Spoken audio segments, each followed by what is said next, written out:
Hello friends, GND maths में आपका स्वागत है। आज हम टॉपिक पढ़ेंगे कॉम्प्लेक्स नंबर, जो कि नेवी, एयरफोर्स और एनडी के लिए मोस्ट इम्पोर्टेंट टॉपिक है।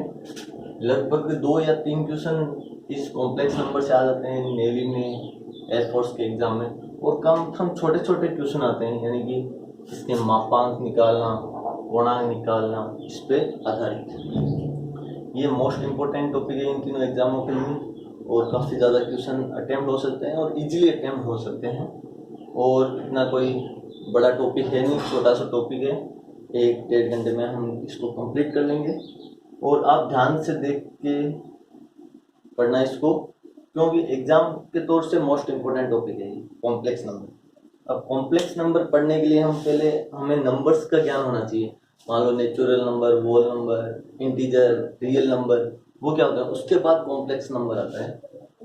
कॉम्प्लेक्स नंबर में क्या होता है, एक रियल पार्ट होता है, एक इमेजिनरी पार्ट होता है, और जो उनके, चलो हम अब स्टार्ट करते हैं। Natural number, set of natural number या नेचुरल नंबर को n से डिनोट करते हैं। नेचुरल नंबर क्या होता है, उसको n से डिनोट करते हैं। मान लो कहीं भी एग्जाम में भी ये n दिया रखा है, सीधा n दिया रखा है, तो इसको माना है नेचुरल नंबर।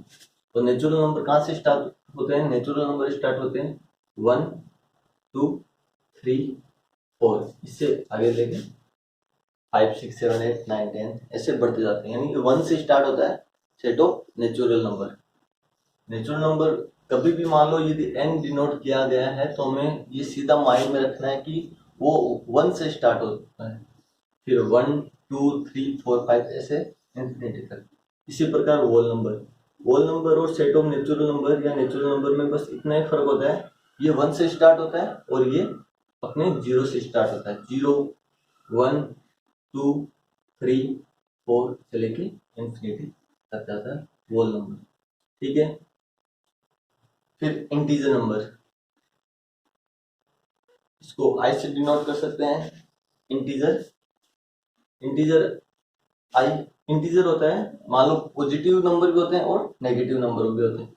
ये होता है -इंफिनिटी से लेके -3, -2, -1, 0, 1, 2, 3 से लेके इंफिनिटी तक जाता है सेट ऑफ इंटीजर या इंटीजर नंबर। इंटीजर नंबर जाता है -इंफिनिटी से +इंफिनिटी। और रियल नंबर, अब रियल नंबर और इंटीजर नंबर में क्या डिफरेंस होता है? मान लो इंटीजर नंबर में पॉइंट्स वाले नंबर नहीं आते। मान लो ऐसे नंबर नहीं आ सकते 1.2, 1.3, ये नंबर इंटीजर नंबर में नहीं आते। पर रियल नंबर में क्या होता है, रियल नंबर में सब नंबर इंक्लूड होते हैं। मान लो ये भी -इंफिनिटी से होता तो +इंफिनिटी है, पर इसमें भी मान लो -3, -2, -1, 0, 1, 2, 3 ऐसे नंबर होते हैं। पर इन बीच के अंदर भी इंफिनिटी नंबर होते हैं। मान लो -3.01, -3.02, यानी -3 और -2 के बीच में भी इंफिनिटी नंबर होते हैं रियल नंबर के सेट में। तो रियल नंबर में हमें बस इंटीजर और रियल नंबर में हमें बस इतना ही ध्यान रखना है कि रियल इंटीजर में ओनली -3, -2 इनके बीच में पॉइंट वाले नंबर इंक्लूड नहीं किए जाते हैं। पर रियल नंबर के अंदर क्या होता है, इसके अंदर मान लो -3 और -2 है, तो इन दोनों के बीच में भी इंफिनिटी नंबर इसके अंदर इंक्लूड होते हैं। मान लो -3 और -2 है, तो ये यहाँ पे और नंबर क्या हो सकते हैं, -3.01, -3.02, -3.03 ऐसे इंफिनिटीज नंबर रियल नंबर में होते हैं। अब इसके बाद में आता है कॉम्प्लेक्स नंबर। आपको शायद क्लियर दिख रहा होगा। आज कल काफी बच्चों की शिकायत थी कि हमें सर थोड़ा वॉइस तो क्लियर आ रही है पर क्लियर दिखाई नहीं दे रहा है, तो आज उसका सॉल्यूशन लेके आए हम। मान लो इससे क्लियर भी दिखाई देगा आपको। तो अब कॉम्प्लेक्स नंबर देखते हैं। ये शायद नोट कर लिया होगा, और ऐसे सबको पता है जो इन्होंने 12th करके आए, तो natural number, whole number, integer, real number के बारे में सबको पता होता है। अब मान लो कॉम्प्लेक्स नंबर लेके चलते हैं।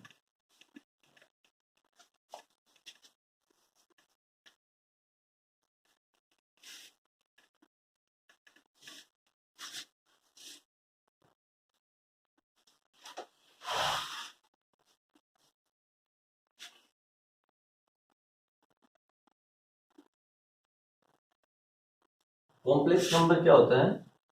कॉम्प्लेक्स नंबर को हम डिनोट करते हैं जेड से।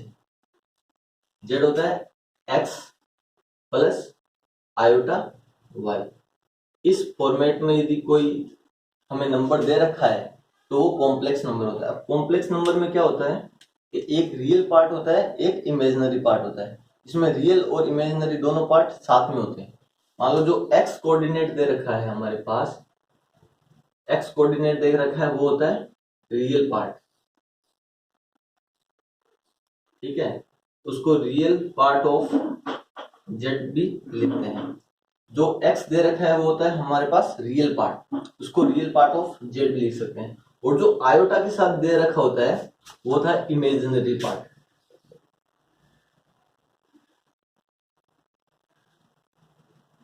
इमेजिनरी पार्ट, इसको इमेजिनरी ऑफ जेड भी लिखते हैं। यानी कि कॉम्प्लेक्स नंबर में क्या होता है, इमेजिनरी पार्ट भी होता है और रियल पार्ट भी होता है। जो एक्स कोऑर्डिनेट होता है, जो कि आयोटा, जिसमें आयोटा नहीं होता, यानी एक्स कोऑर्डिनेट है इसमें आयोटा नहीं है, तो ये हो गया रियल पार्ट। अब इसको डिनोट हम ऐसे भी कर सकते हैं, रियल पार्ट ऑफ जेड। इसी प्रकार जो आयोटा के साथ दे रखा है, आयोटा के साथ दे रखा है उसको बोलते हैं इमेजिनरी पार्ट, उसको इमेजिनरी ऑफ जेड भी लिख सकते हैं। अब जिसमें जो एक्स होता है और वो वाई होता है, यानी आयोटा को छोड़ के जो एक्स और वाई होते हैं वो दोनों रियल नंबर होते हैं। मान लो इसमें एक नोट डाल के ये लिख लेना कि जो x और y दे रखे होते हैं, इसमें कॉम्प्लेक्स नंबर है ये x प्लस आयोटा की y की फॉर्मेट में।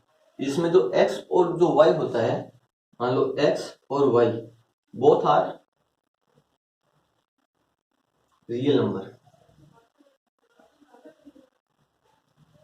Both are real number. जो x और y दोनों होते हैं वो रियल नंबर होते हैं, बोथ आर रियल नंबर। तो आप कॉम्प्लेक्स नंबर में कॉम्प्लेक्स नंबर हेडिंग डालिए, उसमें मान लो जो भी नंबर दे रखा होता है हमारे पास, मान लो x plus i to y के फॉर्मेट में, तो कॉम्प्लेक्स नंबर होता है। हम एग्जाम्पल के तौर पे देख लेते हैं। मान लो 2 + 3 आयोटा, 2 + 3 आयोटा, इसमें क्या है, 2 भी रियल नंबर है और 3 भी रियल नंबर है। आयोटा का पार्ट है इसमें एक और 2 है, तो ये हो गया कॉम्प्लेक्स नंबर, ठीक है। अब हर एक रियल नंबर को हम कॉम्प्लेक्स नंबर में भी फॉर्मेट में लिख सकते हैं। मान लो 2 है तो उसको आयोटा इंटू 0 भी लिख सकते हैं, आराम से लिख सकते हैं। मान लो 2 और 0 भी रियल नंबर है, आयोटा से किसी भी नंबर, यानी 0 किसी भी नंबर से मल्टीप्लाई करोगे वो 0 हो जाएगा, तो ये भी एक कॉम्प्लेक्स नंबर हो गया, ठीक है। तो आप इसको नोट करिए। फिर हम आगे कॉम्प्लेक्स नंबर के, मान लो हमें मॉड्यूलो निकालना है, मापांक निकालना है, पूर्णांक निकालना है, वो देखते हैं। वो बस नेवी एयरफोर्स में बस उन्हीं 2 पे क्वेश्चन आते हैं लगभग, ज्यादा से ज्यादा क्वेश्चन। मान लो एक शॉर्ट मेथड है, इजीली सोल्व हो जाता है और ज्यादा टाइम भी नहीं लेता। अब मान लो नेवी एयरफोर्स का एग्जाम है, अब हमें 30 क्वेश्चन अटेम्प्ट करने हैं, लगभग 25 मिनट का टाइम होता है। मैथ्स, ओनली मैथ्स की बता रहा हूँ मैं। तो अब एक क्वेश्चन को हम ज्यादा से ज्यादा 40 या 45 सेकंड दे सकते। अब मान लो यदि लेंथ से कोई क्वेश्चन होगा, वो तो 40 या 45 मिनट में होगा नहीं। तो छोटे छोटे टॉपिक लेके चलते हैं, उनसे ज्यादा क्वेश्चन हम अटेम्प्ट कर पाते हैं। और ये कॉम्प्लेक्स नंबर एक ऐसा टॉपिक है कि आप क्वेश्चन यदि आपके माइंड में है और सभी कंसेप्ट क्लियर है, तो आप 20 सेकंड के अंदर अंदर क्वेश्चन को आसानी से सोल्व कर सकते हो। आप इसको नोट कीजिए।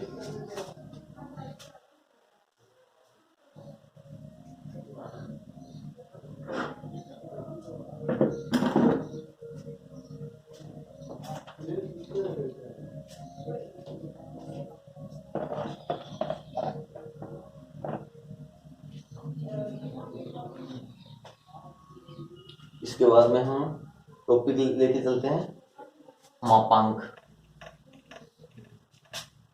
कॉम्प्लेक्स नंबर में मापांक निकालना, मॉड्यूलो निकालना।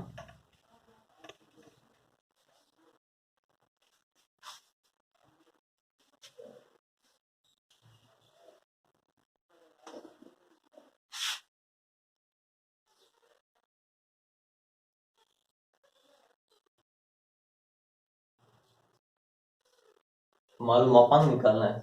अब आपको एक बार डिस्क्राइब करके मैं बताता हूँ। मान लो ये इसकी उत्पत्ति कहाँ से हुई, यानी उत्पन्न कहाँ से हुआ। मान लो हमारे पास कॉम्प्लेक्स नंबर क्या दे रखा है, x प्लस आयोटा वाई, ठीक है। तो ये क्या है, रियल पार्ट है और ये इमेजिनरी पार्ट है, ठीक है। अब कोऑर्डिनेट सिस्टम में हम देखते हैं ज्यामिति में, तो मान लो ये एक्स एक्सिस है, ठीक है, और ये वाई एक्सिस है, ठीक है। तो ये मान लेते हैं ये एक्स है, यहाँ पे इसको मान के चलते हैं, ये मान लिया एक्स है, ठीक है, ये मान लिया वाई है, ठीक, और ये मान लिया इसको कोई आर नंबर डिनोट कर देते हैं, ये थीटा और ये 90 डिग्री, ठीक है। अब आपको ट्रिग्नोमेट्री का नॉर्मल फॉर्मूला तो पता ही होता है। मान लो ट्रिग्नोमेट्री है, उसमें हम sine theta, cos theta, tan theta, इनके मान लो अब ऐसे कोऑर्डिनेट सिस्टम दे रखा है, इसमें साइन थीटा की वैल्यू निकालनी है, कोस थीटा की वैल्यू निकालनी है, टेन थीटा की वैल्यू निकालनी है। तो हमारे पास एक सीधा सा फॉर्मूला होता है, लाल बटा कक्का, यानी कि साइन थीटा के लंब बटा कर्ण, कोस थीटा के लिए आधार बटा कर्ण, और टेन थीटा के लिए लंब बटा आधार। तो हम साइन थीटा की वैल्यू निकालते हैं पहले। मान लो साइन थीटा क्या है, साइन थीटा की वैल्यू होगी मान लो लंब बटा कर्ण। इसमें अब आपको पता है, मान लो टेन थीटा के 90 डिग्री, 90 डिग्री के सामने का क्या होता है, कर्ण होता है, ये होगा कर्ण, ठीक है, और थीटा के सामने का लंब, और जो बच गया वो आधार, ठीक है। तो लाल बटा कक्का साइन थीटा की वैल्यू, तो ये क्या हो गया, वाई बाई कर्ण, कर्ण यानी आर हो गया, ठीक है। तो वाई बराबर क्या हो गया, आर साइन थीटा, ओके। इसी प्रकार एक कोस थीटा की वैल्यू निकालते हैं, कोस थीटा, कोस थीटा क्या होता है हमारे पास, आधार बटा कर्ण, आधार क्या है x और कर्ण क्या है r, ठीक है। तो x बराबर क्या हो गया, r कोस थीटा, ठीक है। यानी कि हमारे पास y की वैल्यू हो गई r साइन थीटा और x की वैल्यू हो गई r कोस थीटा। अब दोनों का होल स्क्वायर कर देते हैं, तो इसका क्या हो गया, एक्स स्क्वायर क्या हो गया, एक्स स्क्वायर हो गया r square cos square theta. इसी प्रकार y का क्या हो गया, वाई स्क्वायर बराबर are square sine square theta.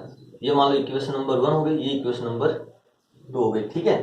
तो इक्वेशन नंबर 1 और इक्वेशन नंबर 2 को ऐड करते हैं, तो ये क्या हो जाएगा, X square plus Y square बराबर आर स्क्वायर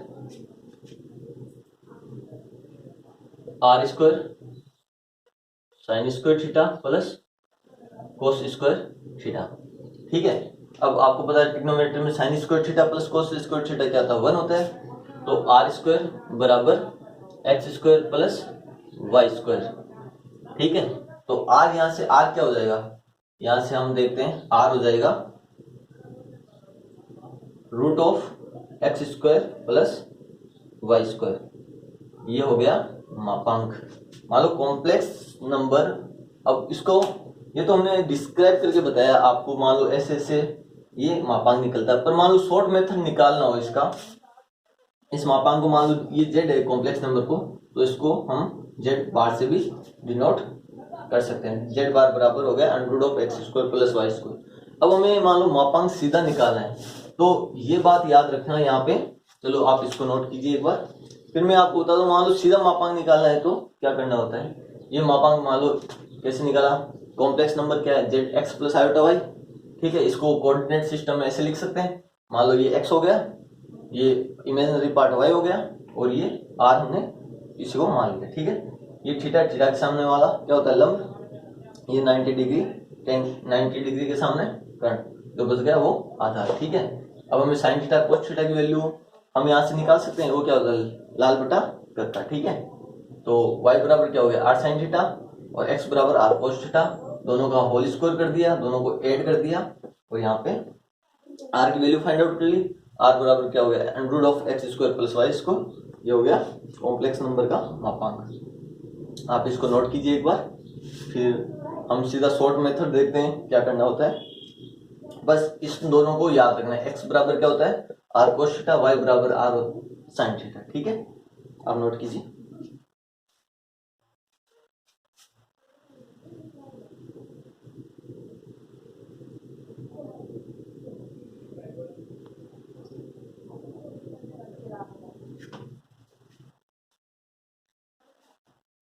आपने नोट कर लिया होगा इसको।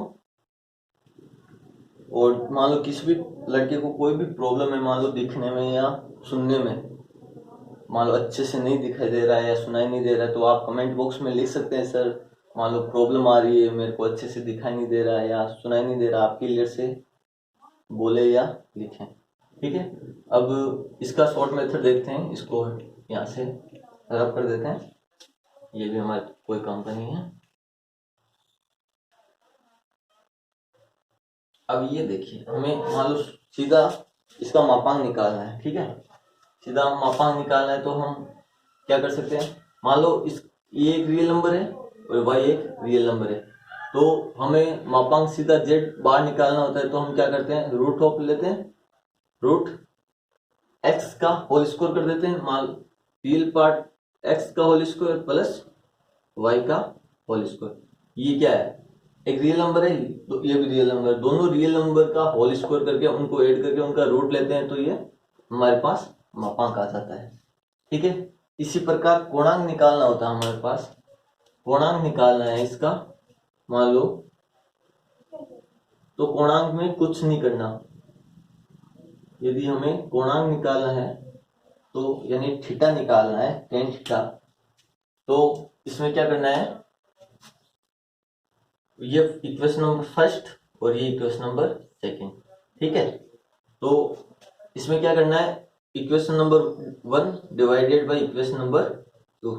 ठीक है, तो हमारे पास क्या जाएगी, y बराबर y upon x equal to r sine theta upon r cos theta.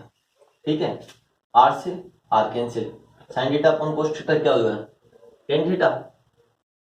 Tan theta बराबर y बाई एक्स, तो यहां से थीटा क्या हो जाएगा, थीटा बराबर tan inverse y by x. तो हमारे पास यहाँ पे कोणांक क्या हो गया, tan inverse y by x. तो हमें ये दोनों फॉर्मूले इंपॉर्टेंट है, ये दोनों फॉर्मूले हमें याद रखने हैं।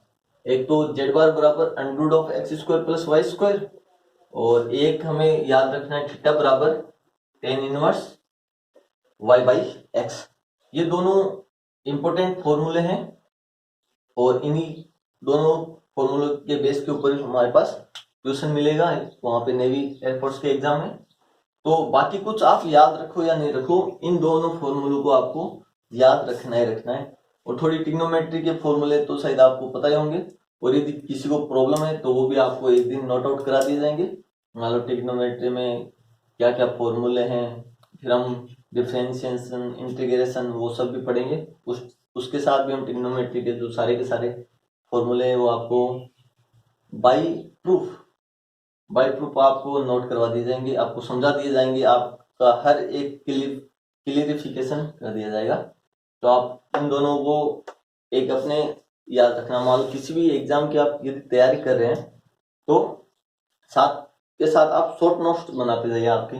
मान लो ये दो इंपॉर्टेंट फॉर्मूले, तो इनको दोनों को शॉर्ट नोट्स में आपने नोट आउट कर लिया। तो इसके बाद में हम पढ़ते हैं संयुग्मी। पहले मान लो आपको जो भी मान लो इसमें इंपॉर्टेंट टॉपिक है वो करवा के फिर इनके बेस पे आपको क्वेश्चन करवा दिए जाएंगे। यदि आप अच्छे से समझेंगे तो इतना कोई हार्ड टॉपिक नहीं है। संयुग्मी क्या होता है, एक अब दो टॉपिक और पढ़ेंगे, संयुग्मी और गुणात्मक प्रतिलोम, फिर उसके बाद आप क्वेश्चन करेंगे। एक होता है संयुग्मी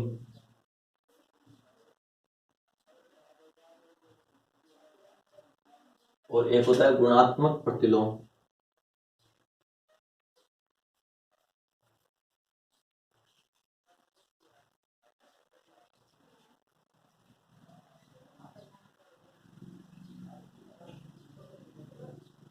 एक होता है संयुग्मी और एक होता है गुणात्मक प्रतिलोम।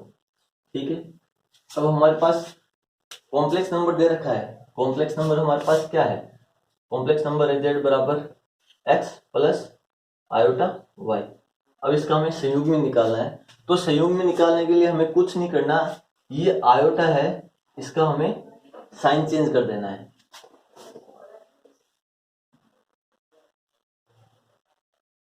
यानी इसका हमें ओनली साइन चेंज करना है। मान लो z क्या है? x प्लस आयोटा y, तो इसका संयुग्मी z हो जाएगा x माइनस आयोटा y। शायद आप थोड़ा सा मिस्टेक हो गया है। मान लो संयुग्मी को हम z बार से डिनोट करते हैं और जो मापांक होता है उसको मॉड्यूलो ऑफ z लिखते हैं। तो ये बताने में मिस्टेक हो गया थोड़ा। मान लो z क्या है? z हमारे पास क्या है? x प्लस आयोटा y है, तो उसका मॉड्यूलो z बार हो गया। z बार क्या हो गया? Under of x square plus Y square. ठीक है, और इसका संयुग्मी हो गया z बार, यानी कि उसके संयुग्मी को लिखते हैं बार के हिसाब से। तो z बार क्या हो जाएगा? x minus iota y। इसी प्रकार गुणात्मक प्रतिलोम, गुणात्मक प्रतिलोम यानी कि z इनवर्स। ठीक है, तो ये क्या हो गया? 1/z।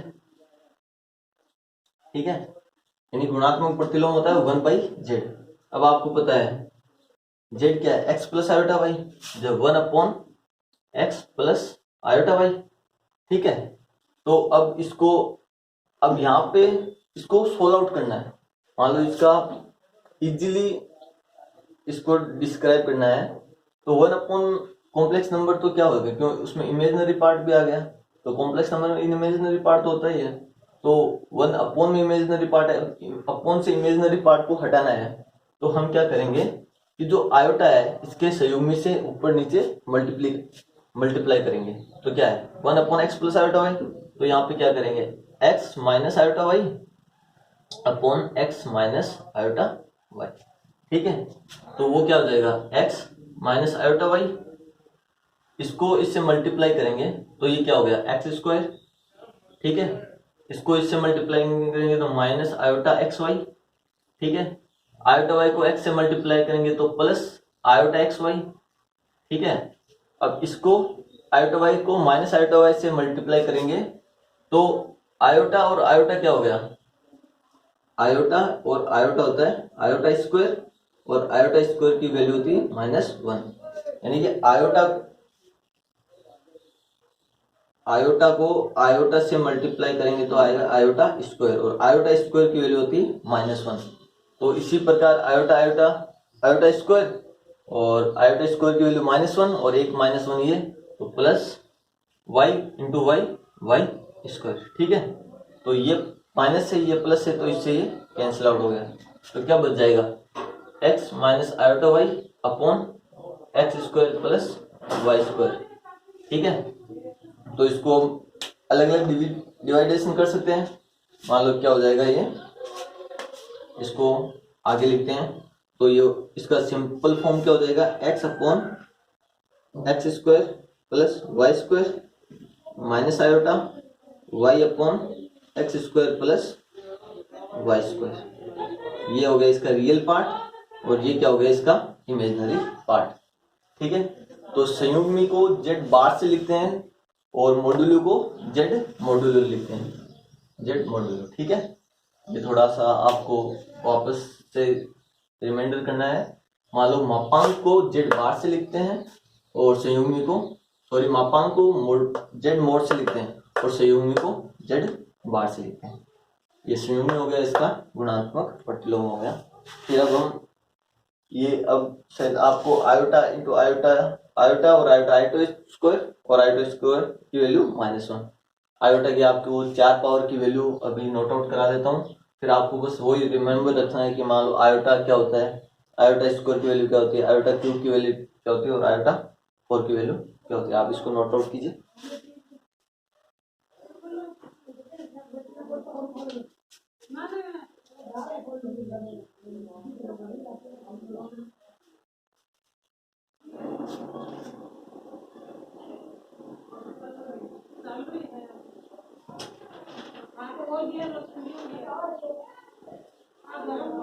चलो हम आयोटा के 4 वैल्यूज लिखते हैं।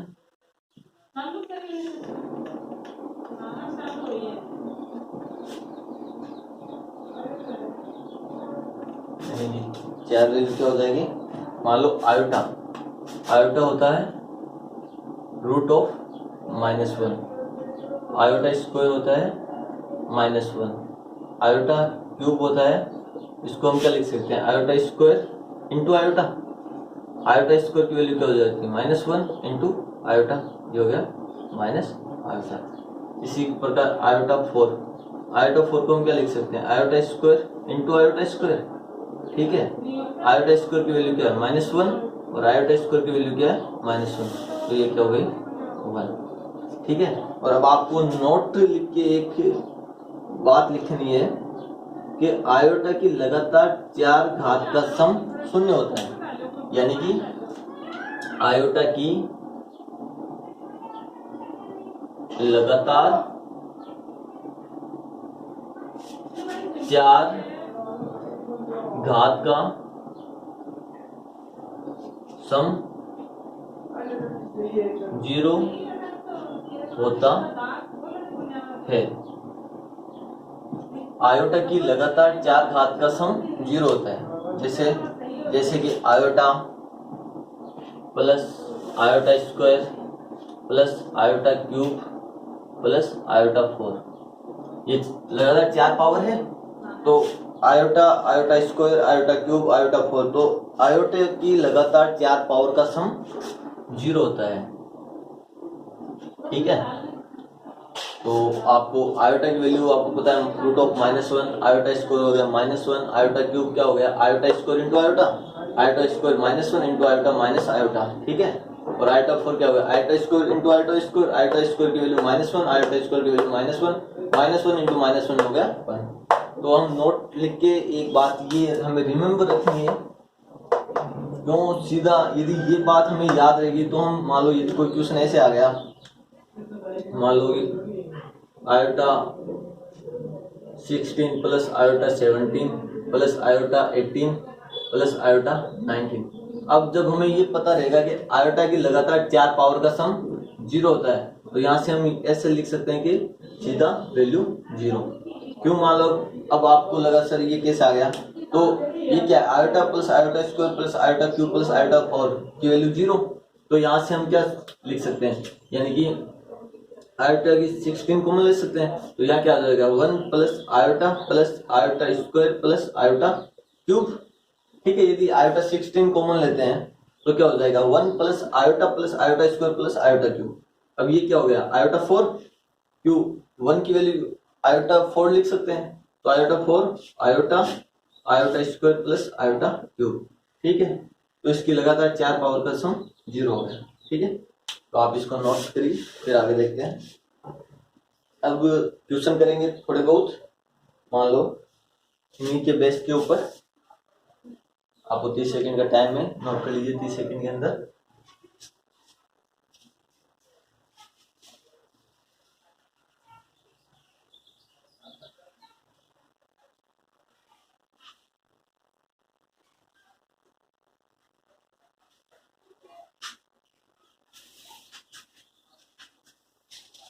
अब शायद नोट कर लिया होगा आपने।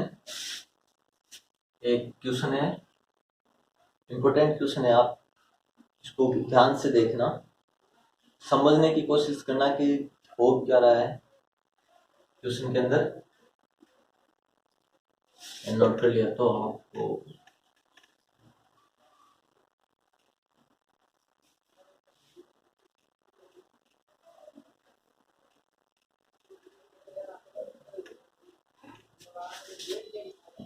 यानी ये क्वेश्चन लेके चलते हैं एग्जाम्पल के तौर पे। यानी कि दे रखा है 1 आयोटा की पावर 19 प्लस आयोटा की होल पावर 15, इसकी वैल्यू फाइंड आउट करनी है हमें, ठीक है। यानी इसकी वैल्यू फाइंड आउट करनी है, क्या है? 1 आयोटा की पावर 19 प्लस आयोटा की होल पावर 25। अब आपको पता है 25 को ओपन करना बहुत मुश्किल काम है, तो हमें एक काम करना होगा कि उसके जो अंदर वाला है फॉर्मेट, इसको सोल्व किया जाए। इसको सोल्व करके हम इजीली शायद वैल्यू फाइंड आउट कर सकते हैं। तो 1 आयोटा है हमें, अब आयोटा की वैल्यू √-1 होगी, उसका भी हम कुछ नहीं कर सकते, और यहाँ पे आयोटा है, इसका भी हम कुछ नहीं कर सकते। तो हम एक काम कर सकते हैं यहाँ पे कि इसको आयोटा स्क्वायर से ऊपर मल्टीप्लाई कर दें और आयोटा स्क्वायर से नीचे मल्टीप्लाई कर दें, तो क्या होगा चलो देखते हैं। मान लो इसको एक बार पावर को आप भूल जाइए, इसको हम इंक्लूड करके मान के चलते हैं। तो क्या है, इसको मान लो आयोटा स्क्वायर से मल्टीप्लाई कर दिया ऊपर और नीचे भी, या आयोटा एक है और आयोटा स्क्वायर से मल्टीप्लाई कर दिया, ठीक है। तो अब हम क्या कर सकते हैं, मान लो ये क्या है आयोटा और ये आयोटा स्क्वायर, तो इस एक आयोटा से ये एक आयोटा कैंसिल हो गया, ठीक है। और ये क्या हो गया स्क्वायर, अब तो आपको पता है आयोटा स्क्वायर की वैल्यू क्या होती है -1, तो ये पूरा क्या हो जाएगा, पूरा ये हो जाएगा माइनस आयोटा, क्यों एक आयोटा से एक आयोटा कैंसिल हो गया, आयोटा स्क्वायर की वैल्यू क्या हो गई -1, ठीक है, और ये आयोटा बच गया। अब इस पूरे की जगह हम क्या वैल्यू पुट कर सकते हैं, माइनस आयोटा पुट कर सकते हैं, तो ये क्या हो जाएगा, ये हो जाएगा माइनस आयोटा की पावर 19 प्लस आयोटा की पावर 25, ठीक है। अब आपको पता है इसको अलग अलग लिख सकते हैं, मान लो 1 की पावर 19 और आयोटा की पावर 19 प्लस आयोटा की होल पावर 25, ठीक है। अब ये तो क्या होगी -1 होगी, ठीक है, तो ये -1, ठीक है। अब इसको लेके चलते हैं, ये क्या हो गया, यानी कि आयोटा की पावर हमारे पास क्या है 19। अब आपको पता है आयोटा की पावर 4 क्या होती है, आयोटा की पावर 4 = 1, तो हम इसको क्या लिख सकते हैं आयोटा, अब 19 को क्या लिख सकते हैं 4 × 4 + 3, ठीक है, 16 + 3 19 हो गया, ठीक है। तो अब आयोटा 4 है, तो इसको क्या लिख सकते हैं आयोटा की 4 की पावर 4 प्लस आयोटा 3, ये इसको लिख सकते हैं। मान लो आयोटा 4 की पावर 4, ये क्या आयोटा 16 हो गया, ये आयोटा 3 हो गया, आधार समान है घाते जुड़ेगी, तो ये वापस आयोटा की पावर 19 हो गया। अब इसकी वैल्यू क्या होती है, 1 की पावर 4 क्या हो गया 1 हो गया, यानी कि आयोटा 4 की पावर क्या हो गए 1, ठीक है, और ये ऊपर पावर 4 है, तो ये वैल्यू हो गई 1, और ये यहाँ पे क्या हो गया आयोटा क्यूब, ठीक है। इस आयोटा क्यूब को क्या लिख सकते हैं iota square into iota, iota square की वैल्यू माइनस और ये आयोटा, ठीक है। अब इस आयोटा की पावर 19 की जगह हम क्या लिख सकते हैं माइनस आयोटा, तो ये हो गया माइनस आयोटा, ठीक है, और ये प्लस आयोटा, ये पावर 25, ठीक है। ये माइनस माइनस क्या हो गया प्लस, तो इसकी जगह क्या लिख सकते हैं आयोटा, ठीक है, आयोटा प्लस आयोटा 2 आयोटा, तो ये क्या हो गया 2 आयोटा। अब हम वापस वही 2 की पावर 25 और आयोटा की पावर 25, ठीक है। अब वापस वैसे ही 4 × 6 + 1 आयोटा की पावर 25 को ये लिख सकते हैं, तो ये क्या हो गया आयोटा की पावर 4 × 6 × आयोटा, ये क्या हो जाएगी वैल्यू, ये हो जाएगी 1, ये वैल्यू 1 हो जाएगी, और ये वापस आयोटा बच गया यहाँ पर। तो हम यहाँ से क्या लिख सकते हैं आंसर, ये लिख सकते हैं मान लो 2 की पावर 25 × आयोटा, ये हमारे पास सॉल्यूशन हो जाएगा इसका, ठीक है। इसमें बस यदि खुद के हिसाब से करें तो इसमें ज्यादा से ज्यादा 25 सेकंड लगेंगे। अब आपको पता है इसको थोड़ा सा ध्यान रखना है, इसको सिंपलेस्ट फॉर्म में कैसे लाएं। इनको सिंपलेस्ट फॉर्म में लाने के लिए हमने बस ये कर लिया, उसको आयोटा से ऊपर मल्टीप्लाई और आयोटा से नीचे मल्टीप्लाई, तो आयोटा से आयोटा कैंसिल हो गया, तो माइनस आयोटा हमारे पास बच गया। अब आपको पता है 19 है, तो पहले हम 16 तक इसकी वैल्यू 1 लिख सकते हैं और आयोटा क्यूब हो जाएगा, आयोटा क्यूब की वैल्यू क्या हो जाएगी माइनस आयोटा, ठीक है। तो एक तो माइनस पहले से, एक वो माइनस आयोटा प्लस हो गया, प्लस आयोटा और प्लस आयोटा, प्लस 2 आयोटा की पावर 25, ये 2 की पावर 25 और आयोटा की पावर 25। अब आयोटा की पावर 25 को वापस 4 के मल्टीप्लाई में लिखेंगे, बाकी क्या बच जाएगा आयोटा, तो 2 की पावर 25 और आयोटा हमारे पास आंसर आ गया। यदि हम खुद के माइंड से करें तो मिनिमम से मिनिमम हमारे को 25 या 30 सेकेंड लगेंगे, इससे ज्यादा टाइम हमें नहीं लगेगा बिल्कुल भी। तो ये है, आप इसको नोट आउट कीजिए और सोचिए हमने किया क्या है।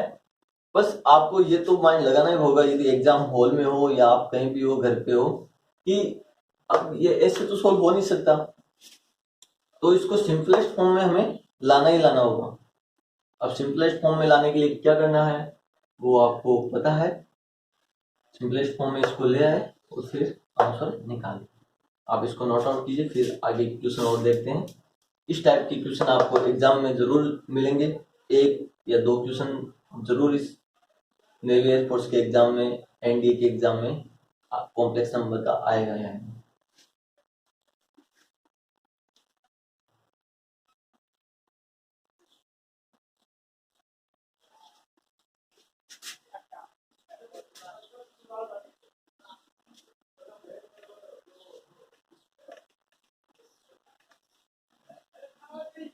फिर इससे आगे क्वेश्चन और देखते हैं हम, आगे क्वेश्चन देखेंगे कि यानी कि मान लो एक क्वेश्चन हम लेके चलते हैं। आपको वो बात तो याद होगी कि मान लो आयोटा की लगातार 4 पावर का सम 0 होता है, तो हम लेके चलते हैं मान लो आयोटा की पावर n प्लस आयोटा की power n plus 1 plus iota की power n plus 2 plus iota की पावर n प्लस 3। ठीक है, ये हम क्वेश्चन लेके चलते हैं। तो इसका हम सॉल्यूशन निकालेंगे, तो क्या होगा, मान लो आयोटा की पावर n कॉमन ले लेते हैं। ठीक है, आयोटा की पावर n कॉमन ली तो यहाँ से क्या बच गया, 1 बच गया, प्लस आयोटा बच गया, आयोटा स्क्वायर बच गया और आयोटा क्यूब बच गया। ठीक है, हमारे पास आयोटा की पावर n कॉमन ली तो क्या हो गया, 1 plus iota square plus iota cube. अब आयोटा की पावर, इसको वापस आयोटा की 1 है तो इसको आयोटा की पावर 4 लिख सकते हैं हम, जो आयोटा की 4 की वैल्यू क्या होती है, 1 होती है। ठीक है, तो ये क्या हो गया, iota square iota cube iota की पावर 4, इसकी वैल्यू क्या हो जाएगी, 1। ठीक है, सॉरी 1 नहीं 0, जो आयोटा की लगातार 4 पावर का सम 0 होता है। ठीक है, तो आयोटा की पावर n इंटू 0 क्या हो गया, आयोटा की पावर n, सॉरी 0, ये वापस, जो किसी भी नंबर को 0 से मल्टीप्लाई करने, चाहे इमेजिनरी हो चाहे रियल हो, 0 से मल्टीप्लाई करने पर हमारे पास आएगा 0। तो ये बात हमें मोस्ट, अब मान लो अब ऐसी, यदि वो बात हमें याद नहीं है कि आयोटा की लगातार 4 पावर का सम 0 होता है, तो कैसे भी क्वेश्चन को ये कर लो, इसका आंसर 0 कभी नहीं आएगा। तो हमें ये बात माइंड पे रखनी है कि आयोटा की लगातार 4 पावर का सम 0 होता है। ठीक है, और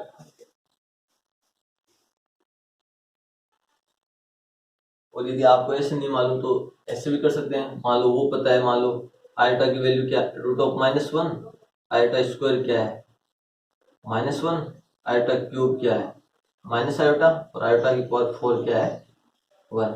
तो यहाँ से हम क्या लिख सकते हैं, मान लो आयोटा की वैल्यू क्या है, यहाँ पे 1 था हमारे पास, मान लो 1 प्लस आयोटा, आयोटा स्क्वायर की वैल्यू -1 और आयोटा क्यूब की वैल्यू माइनस आयोटा, इससे ये कैंसिल हो गया, इससे ये कैंसिल हो गया, वैल्यू आ गई 0। अब किसी भी नंबर को 0 से मल्टीप्लाई करने पर आएगा क्या, 0 आएगा। इससे आगे नोट कीजिए आप इसको। एक क्वेश्चन और देखते हैं हम, संयुग्मी का क्वेश्चन देखेंगे। कोई ज्यादा हार्ड तो था नहीं क्वेश्चन, आप इजीली, यदि वो आपको पता है कि आयोटा की लगातार 4 पावर का सम यदि 0 है तो इस क्वेश्चन को हम आसानी से सोल्व कर सकते हैं। इसके बाद का क्वेश्चन हम देखते हैं।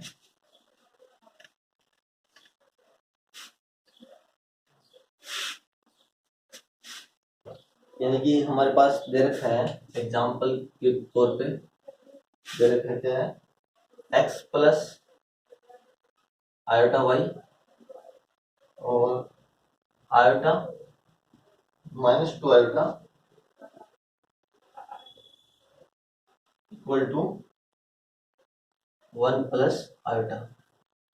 तो हमारे मान लो ये जो 1 प्लस आयोटा है इन दोनों का संयुग्मी है, तो हमारे पास वैल्यू फाइंड आउट करनी है, x की वैल्यू फाइंड आउट करनी है और y की वैल्यू फाइंड आउट करनी है। यदि हमारे पास ये दे रखा है कि x प्लस आयोटा y और आयोटा माइनस 2 आयोटा इक्वल, इन दोनों का संयुग्मी 1 प्लस आयोटा है, तो यहाँ से x और y की वैल्यू फाइंड आउट कीजिए।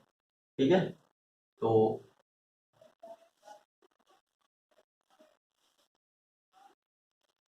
इसको सॉल्व करना है हमें। सॉल्यूशन यहां से हमारे पास आ जाएगा। तो इसको हम क्या लिख सकते हैं, मान लो ये है तो इसको माइनस आयोटा लिख सकते हैं। तो ये क्या है, x प्लस आयोटा y और इसको minus iota equal to 1 plus iota. ठीक है, तो ये क्या हो जाएगा, माइनस x आयोटा और आयोटा आयोटा और आयोटा आयोटा स्क्वायर की value -1 minus minus plus q, ऐसे लिख सकते हैं इसको। मान लो ये क्या हो गया, आयोटा और आयोटा आयोटा आयोटा स्क्वायर और y equal to 1 plus iota. ठीक है, आयोटा स्क्वायर की वैल्यू क्या हो गई, -1, तो minus x iota plus y equal to 1 plus iota. ठीक है, तो ये क्या हो गया, y इक्वल टू 1 और x इक्वल टू -1। जो रियल पार्ट की कंपैरिजन रियल पार्ट से कर लिया और इमेजिनरी पार्ट का कंपैरिजन इमेजिनरी पार्ट से कर लिया। तो x की वैल्यू हो गई -1 और y की वैल्यू हो गई 1। बस एक से सिंपल। अब मान लो आप यदि खुद अपने पेन उठा के यदि इस क्वेश्चन को करेंगे तो 10 सेकंड से ज्यादा का टाइम नहीं लगेगा। आपको पता है रियल पार्ट का कंपैरिजन रियल पार्ट से करना है। मान लो संयुग्मी है, मान लो x प्लस आयोटा y का संयुग्मी 1 प्लस आयोटा है और आयोटा माइनस 2 आयोटा का संयुग्मी 1 प्लस आयोटा है। तो किन्हीं भी दो नंबर का संयुग्मी यदि 1 है तो दोनों का मल्टीप्लाई उसके इक्वल होगा। ठीक है, अब आपको x और y की वैल्यू फाइंड आउट करनी है, तो क्या करना होगा कि रियल पार्ट का कंपैरिजन रियल पार्ट से करना होगा और इमेजिनरी पार्ट का कंपैरिजन इमेजिनरी पार्ट से करना होगा। ठीक है, तो x की वैल्यू क्या हो जाएगी, -1 और y की वैल्यू हो जाएगी 1। चलो ये नोट आउट करो। इसके बाद में एक क्वेश्चन और देखते हैं हम।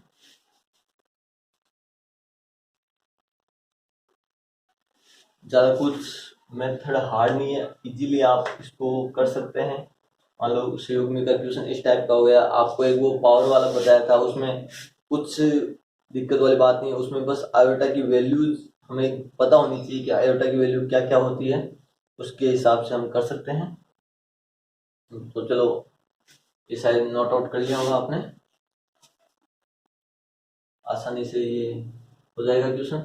इसके बाद में एक क्वेश्चन हम और देखते हैं कि मान लो आयोटा की, ये भी अच्छा क्वेश्चन। आप इस टाइप के क्वेश्चन क्या बस स्टूडेंट को थोड़ा माइंड घुमाने के लिए देते हैं कि वो मान लो यदि स्टूडेंट को इजी क्वेश्चन होता है पर ऐसे नोट आउट। अब मान लो ये क्वेश्चन देख लो आप एग्जांपल के तौर पर, आयोटा की पावर 10 प्लस 1, आयोटा की पावर 9 प्लस 1, आयोटा की पावर 8 प्लस 1, चलता हुआ आयोटा प्लस 1 हमारे पास दे रखा है। अब स्टूडेंट क्या सोचेगा कि यार आयोटा की पावर 10 निकालनी होगी, आयोटा की पावर 9 निकालनी होगी, आयोटा की पावर 8 निकालनी होगी। अब फिर इनको सोल्व करेंगे, फिर जाके आंसर आएगा। तो इसमें मान के वो माइंड में सोच लेता है, मान लो कम से कम 5 मिनट लगेंगे। पर यदि एक बार भी यदि इसमें आप दिमाग लगा के देखें तो 10 सेकंड का क्वेश्चन नहीं है। हम बड़ी पावर लेके चलते हैं, मान लो बड़ी पावर क्या है, आयोटा की पावर 10 है, तो हम इसको क्या लिख सकते हैं, आयोटा की power 4 into 2 into iota square. ठीक है, 8 और 2 10। ठीक है, तो इसकी वैल्यू क्या हो जाएगी, आयोटा की पावर 4 का whole square into iota square. ठीक है, ये वैल्यू क्या होगी 1 और ये क्या हो गया आयोटा स्क्वायर। तो आपको पता है आयोटा स्क्वायर की वैल्यू क्या होती है, -1। ठीक है, -1 और +1 ये क्या हो गया 0। अब किसी भी नंबर को 0 से मल्टीप्लाई करने पर आंसर क्या आएगा, ऑलवेज 0 आएगा। तो अब कितने सेकंड का, मान लो अब आप हाई पावर लेके चलते हैं। अब मान लो आप ऐसी पावर भी लेके चल लो कि आपको पता चल जाए कि वो 0 हो सकती है, मान लो मैंने आयोटा की पावर 10 लेके चला यहाँ पे, तो हम आयोटा की पावर 4 इंटू 2 कर सकते हैं और आयोटा स्क्वायर कर सकते हैं। अब आपको पता है आयोटा की 4 की वैल्यू ये क्या हो जाएगी, 1 हो जाएगी, और आयोटा स्क्वायर, तो आयोटा इंटू आयोटा स्क्वायर क्या हो जाएगा, -1, और -1 और +1, -1 + 1 क्या हो गया, 0। 0 से किसी भी नंबर को मल्टीप्लाई करने पर आंसर क्या आएगा, 0 आएगा। आप अब मान लो इसे घबराना नहीं है, मान लो इतना लंबा क्वेश्चन है तो कैसे अटेम्प्ट करें, कैसे होगा, बस आप अब मान लो यदि कोई कोई तो ऐसे सोच लेता है, मान लो आयोटा की पावर 10 निकालनी पहले, फिर आयोटा की पावर 9 निकालनी, फिर आयोटा की पावर 8 निकालनी, फिर आयोटा +1 आएगा, तो इसमें ज्यादा बस थोड़ा सा ध्यान लगाइए आप, इसको सिंपलेस्ट फॉर्म में कैसे कर सकते हैं। सिंपलेस्ट फॉर्म में करना है तो पहले हाई पावर लेके चलते हैं, इसकी हाई पावर लेके चलेंगे तो आप देख सकते हैं, मान लो मैंने हाई आयोटा की पावर 10 लेके चला, तो आयोटा की पावर 10 लेके चला तो हमारे पास क्या आ गया, इसको 4 इंटू 2 8 हो गया। अब आपको पता है आयोटा की पावर 4 1 होता है, 1 का होल स्क्वायर भी 1 हो गया, और ये आयोटा स्क्वायर हो गया, आयोटा स्क्वायर क्या हो गया, -1, और ये यहाँ पे आयोटा की पावर 10 की वैल्यू क्या हो गई, -1, तो -1 + 1 ये क्या हो गया, हमारे पास 0 है। 0 को किसी भी संख्या से मल्टीप्लाई करने पर हमारे पास क्या आएगा, 0 आएगा। आप इसको नोट डाउन कीजिए। उसके बाद में एक क्वेश्चन और देखते हैं।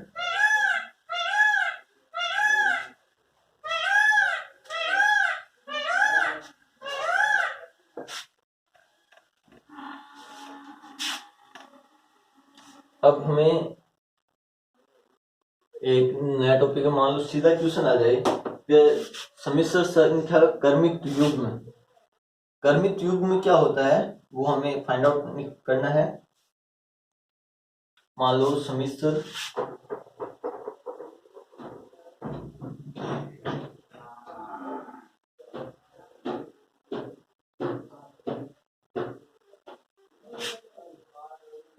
सम्मिश्र संख्या का क्रमिक युग्म,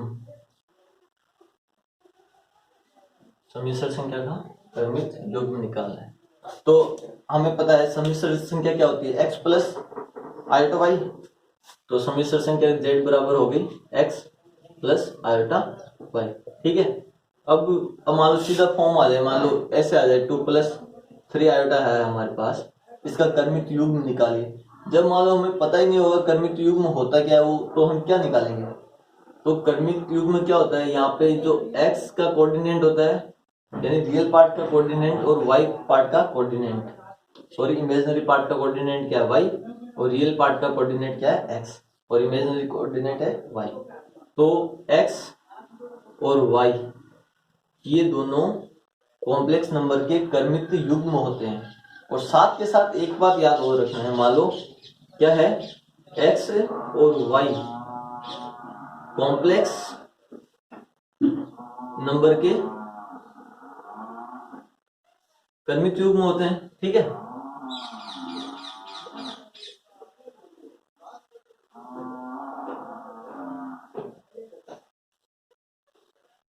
इसी के साथ साथ एक बात याद हो रखना है, मान लो x और y कॉम्प्लेक्स नंबर के क्रमिक युग्म, साथ में साथ x और y रियल नंबर भी होने चाहिए, x और y रियल नंबर भी होने चाहिए, इमेजिनरी नंबर नहीं होना चाहिए। तो x और y रियल नंबर होने चाहिए, ठीक है। तो ये याद रखना कि मान लो कॉम्प्लेक्स नंबर का क्रमिक युग्म निकालना है तो x और y क्रमिक युग्म होते हैं, और जहाँ पे x और y both are real number होने चाहिए, ठीक है। तो इस पे एक एग्जांपल लेके चलते हैं हम। एग्जांपल क्या है हमारे पास, मान लो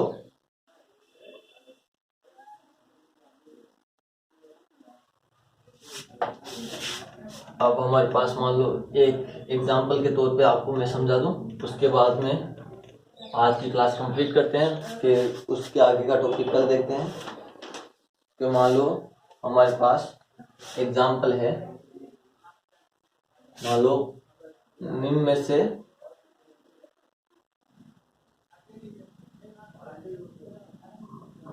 क्रमिक युग्म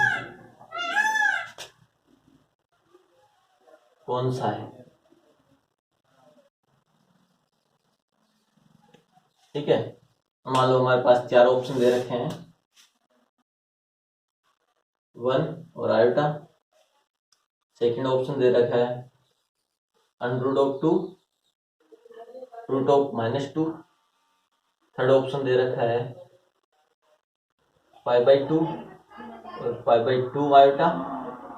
और एक ऑप्शन दे रखा है हमारे पास 3 और -√5। सॉरी 3 और -3 भी ले लेते हैं, ठीक है। तो मैंने आपको क्या बोला था कि मान लो जो भी कॉम्प्लेक्स नंबर है उसका कर्मित युग्म निकालना है, तो x और y कर्मित युग्म होते हैं, ठीक है। इन सभी की कॉम्प्लेक्स नंबर हम लिख सकते हैं, ठीक है। साथ ही साथ मैंने आपको क्या बताया था, जो भी x और y होता है, जो भी हमारे पास x और y होता है वो रियल नंबर होना चाहिए, ठीक है। जो भी x और y होता है वो हमारे पास रियल नंबर होना चाहिए। तो क्या आयोटा रियल नंबर है? आयोटा रियल नंबर नहीं है, तो ये इसका एक कर्मित युग्म नहीं होगा। इसी के साथ हम ये देख सकते हैं कि √2 तो रियल नंबर है, ठीक है, पर -√2 क्या रियल नंबर है?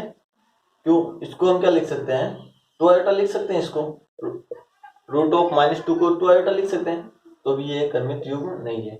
इसी प्रकार π/2 और π/2 आयोटा, तो आयोटा आ गया तो भी ये कर्मित युग्म नहीं बचा, क्योंकि इमेजिनरी नंबर आ गया। हमें दोनों रियल नंबर चाहिए। इसी के प्रकार 3 और -3 वो था रियल नंबर, 3 भी रियल नंबर है और -3 भी रियल नंबर, तो ये एक कर्मित युग्म हो जाएगा। तो इसी के साथ आज की क्लास कंप्लीट करते हैं। फिर आगे का कंसेप्ट जो भी है, मान लो जो भी क्वेश्चन है वो आगे की क्लास में हम कंप्लीट करेंगे। यदि आपको, बस मैं तो यही कहता हूँ, मान लो यदि आपको ये अच्छा लगा, कंसेप्ट अच्छे से समझ में आया, तो बस इसको शेयर कर दीजिए। तो मान लो यदि आपके किसी काम नहीं आए तो आप यदि शेयर करेंगे तो ऐसे लड़के के पास चला जाए जिसको इस टॉपिक की ज़रूरत है, जो कि नेवी एयरफोर्स की अच्छे से प्रिपरेशन करना चाह रहा है, जॉब लगना चाह रहा है, तो उस तक ये टॉपिक चला जाए। तो थैंक यू फॉर वॉचिंग मी, और कल से वापस आगे का टॉपिक इसको देखेंगे, ठीक है।